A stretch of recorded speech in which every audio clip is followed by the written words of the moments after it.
How did I become a Muslim? What does Muslim mean? It's a good question, isn't it? Everyone's Muslim now. Good. Okay, let's go home. Don't need to do anything now. That's fine. Okay. Muslim means to worship God, to allow your free will to be guided by the one that created you and put you here. So it took me several decades to find the purpose of life according to what I, of course, decided was the purpose of life after 11 years of research. Before that, I researched many isms and schisms and ologies, and I found them all to be lacking in certain areas. So, I would find many people that were engaged in humanitarian works, which I really enjoyed, trying to help humans live better lives. That's what I was, before I became a Muslim. That's what I was engaged with.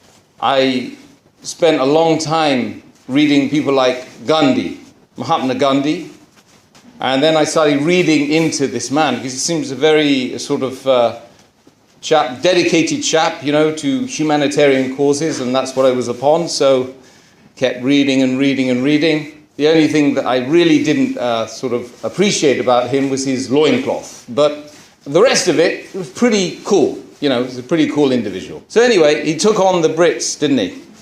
That's what I really liked about him. It's a bad time someone took on the Brits, And anyway, so I moved on from Gandhi, really. I didn't really understand what the purpose of life was from him. I spent several months with some Buddhists, if you're American, Buddhists. It was great. It was a great experience because they taught me how to meditate and taught me how not to drink coffee and tea and perhaps to be a vegetarian. So, and I experienced that part of that. My life was extremely, exciting. The meditation was very beneficial. And then one day, I popped the question to the main emir, you see. So the emir came in. He was a white man like me, you see. And he said to me, how's it going? And I said, well, what's the purpose of life before you get the answer? He said to me, well, the purpose of life. So he was stirring his herbal tea, like you do when you're a Buddhist. Stir your herbal tea and make some for the people around you. And he said to me, to contemplate the supreme nothingness. The supreme nothingness. I said, wow, I just wasted 3 months. Why didn't I just ask you before I actually... Well, actually, the meditation was a benefit, you see. The Buddhist meditation was really beneficial. I used to do it in all sorts of strange places, sitting on the church from Godalming. You know where Godalming is? Yeah. You don't want to. So, anyway, spent lots and lots of time with them, and obviously they didn't really have the answer to my question. They gave me a book called the Golden Sutras, which is basically a dialogue between Buddha and a disciple. I couldn't get past page 1. It was so complicated, I couldn't understand it. And I was thinking, well, if I can't understand it, then what about people who, people who can't even understand reading and writing and, who haven't got really much education? If I can't understand it, they can't understand it, then it can't be a universal message. So that was the last attempt I gave with Buddhism. Then several moons later, I was walking through, Sussex University. So I'm walking through, and this young lady comes to me and says, come to our meeting. So I said I would oblige and I would, say yes to anyone once. Spiritually inclined, I thought, great, maybe I can find the purpose of life with these guys. So I'm sitting alongside them, having a good chat, then suddenly their attention turns away from me. Like, we all need to be loved, right? And to this man who appears on the stage with a guitar in his hands. So he's got a rock guitar, and another guy comes with drums. Starts playing. He starts singing. Jesus, Jesus is inside of you. It's a bit like that, but I can't sing. And then, randomly, he just selects one person in the crowd and he points to him and he says, "Put the devils inside you, boy!" A bit like that, Americanization. You know. So, there's me sitting at the back thinking, oh dear, I'm next. I know it. That's why they brought me here. Oh my God! What am I going to do? The guy falls on the floor in an sort of fit, like a fit. He's shaking. And then a group of people that, one of them who had invited me, grabs hold of him and picks him up and starts swaying him. Jesus loves you. Like this. A whole group of them. So I'm quite freaked out by this, and I'm really not into staying around. So I edge my chair back very slowly but surely, and I run from the venue, and I never go back again. But guess what? It can be like that in some mosques, can't it? It's kind of like that in some of the mosques these days. Some crazy things going on. Don't go to India. If you want to know about Islam, don't go to India, yeah? Dargah. Oh, they're frightening places, man. Hey, there I am. I'm run. Whew. That was close. About 3-4 days later. Because the serious note of this, or the serious message that we're trying to get across by giving these stories is about the sheer desperation that a person will go to if he's seeking a path to his creator or her creator. You know, they go through stress. They go through real difficulties on the way. The way I describe it is like living in a dark room, you know, with a blindfold on. With a blindfold on. And you simply can't. You're on the chair with a blindfold on in the dark room, but you can hear stuff going on outside. And you can see small glimpses of light through the window. But you can't move, and you don't know where the door is. Okay? And this is the way I describe my own, existence up until the fact that I found the Quran. 3 days later, I've been reading all sorts of literature, and I start to get into astronomy. And I start to, look at the night sky and investigate, the heavenly bodies, the moon, the stars, the universe, the universes around me. And I start to think about the astronomical distances. And I start to feel very insignificant, very, subhanallah, very, extremely small and insignificant. And I start to think, look, what has created this world? Whatever created this world must be absolutely magnificent compared to all the things that have ever been created. And there must be a purpose. If there's not a purpose, it's stupid. The whole thing's stupid. I start to see, look, the tree. How many purposes does the tree have? Creating oxygen for us to breathe, right? A place for animals, for birds to live. Beautification, shade, enriching the soil. All of these amazing things a tree has, but a human doesn't have a purpose? How stupid is that? So I'm thinking to myself, and I'm looking at this universe, looking at these incredible structures and this beautiful design, this magnificence. Words can't describe it, and every night I'm just crying. So I'm there in my room.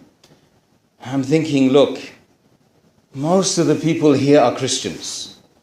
So let me go and find a serious Christian theologian and let me speak to him. So I knock on the door of a church on the Lewis Road, and this place is built on the same specifications of Noah's Ark. I don't know how they worked it out, but you know. So went in, the guy says to me, I'm sorry, I don't have time to answer your question right now. I'm popping the question to him, the most important question that humans have been asking since the beginning of civilization, right? What's the purpose of life? What on earth am I doing here? What am I doing on the earth? So he says to me, come back on Monday. He makes me wait 3 days. I advise any Muslims, don't do that.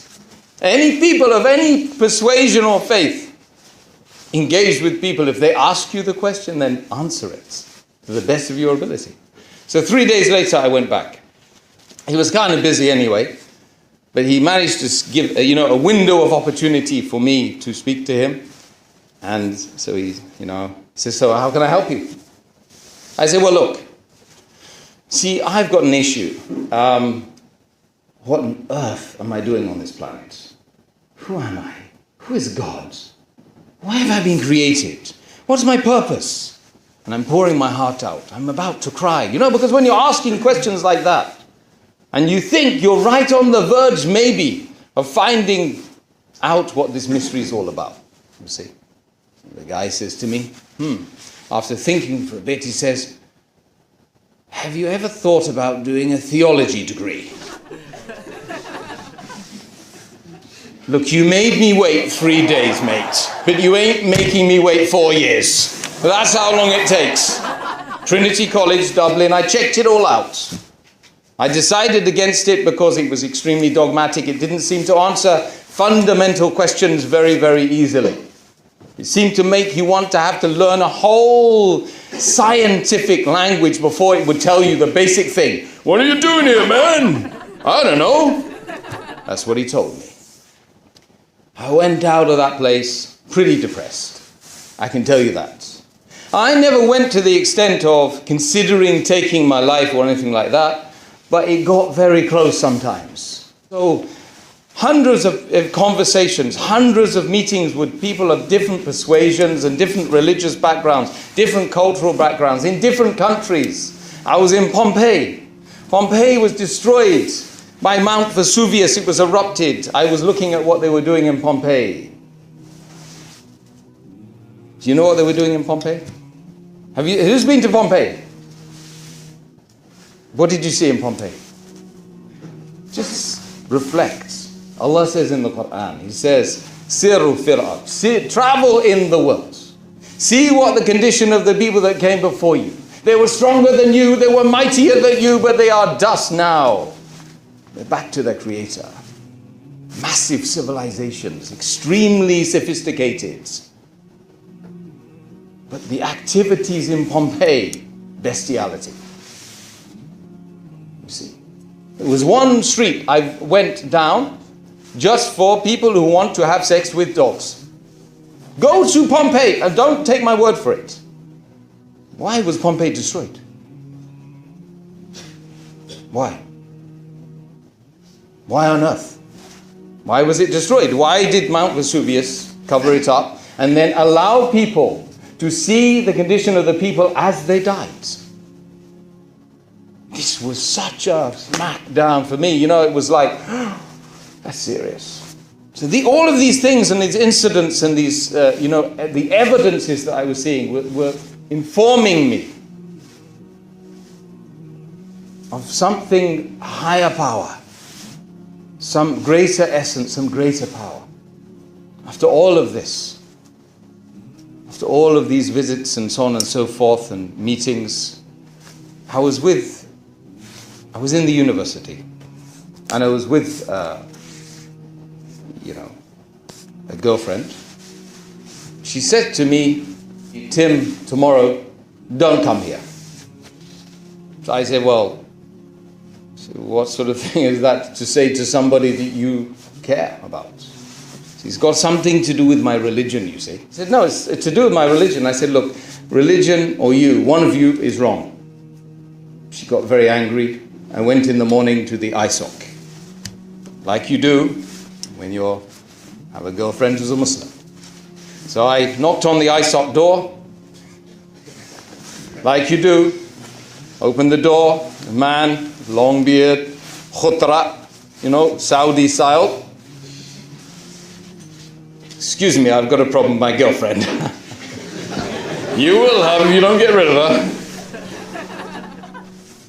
So he says to me, well, she's no good for you. And you are no good for her. It's better you get rid of her. I said, you as well. She's kicked me out and you're telling me to leave her as well. What is this? What sort of a religion is this? What is this religion anyway? Oh, Islam, you mean? Yeah, okay. Read these. So he piles a pile of books like this. I remember the day, and it was 2 weeks later I'd read them all. I went back to the girl, and I said to her, look, really sorry that if I cuss your religion's correct. You are the problem. I said, why didn't you tell me about this religion, and why were we doing these things, together, being boy and girlfriend? Why didn't we just get married? Why didn't you tell me? I would have even considered Islam. In fact, I'm quite convinced by Islam. Islam is really an amazing way. So I'd read all of this stuff, and slowly but surely, I started to understand more and more. Now, what was the month? Shahr Ramadan. The month of the Quran. The month where that big devil shaitan is locked up. So slowly but surely I found Islam, and I started to understand it. And then towards the end of Ramadan, one day I fasted one day, and it was like somebody had taken me out of the dark room and removed my blindfold and shown me the rest of the world. And it's the first time I'd really seen the world through the eyes of a believer and the eyes of somebody that really had, just started to live. Fundamentally just started to live. Then I kind of just kept washing myself, because I'd read about the ghusl and wudu, ghusl, baths and purification. So I was washing myself the whole night, And I kept reading some Quran in English and then washing myself, really thinking I need to cleanse myself of all the stuff that I've done and thought and said in preparation for I don't know what. Because I didn't even know what I was doing, really. But in the morning, I ran out of the house and I found the first brown person with a white hat. Because that's all I knew. Islam was brown people with white hats. I said to him, excuse me, is there a mosque here? He said, oh yeah, just up there. So I walked into the mosque, and this guy grabbed hold of my collars at the top of the stairs and said, you're mine. He could really see there was something peculiar about me, I'm sure. And he said, Brother Najib, his name was. He was Tabliki brother. Tabliki brother. MashaAllah. Big smile. Full of promises, man. MashaAllah. And he grabbed hold of me and said, what are you doing here? I said, I've come to accept Islam. And I need you to go through the ropes with me. He said, well, what do you know about Islam? So I explained Islam to him, because I've been reading. I probably read more about Islam than most Muslims do anyway, in that 2 weeks, you see. So I'd read through it, and I was totally convinced, and was ready to take the Shahada. And then he says, took me up to the Imam, and that was just after Fajr, in the last 10 days of Ramadan. So it was ram-jammed, the mosque was full. So I took the Shahada, and just a small issue of about 300 men that hugged me. I'd never been hugged by a man up until that point. Even my father hadn't hugged me. So it was quite an amazing experience, really. It's quite enjoyable, really. I said, let's do some more hugging, you know. You know what it's like. It becomes like a dance after a while, you know. Thousands and thousands of people. MashaAllah, great stuff.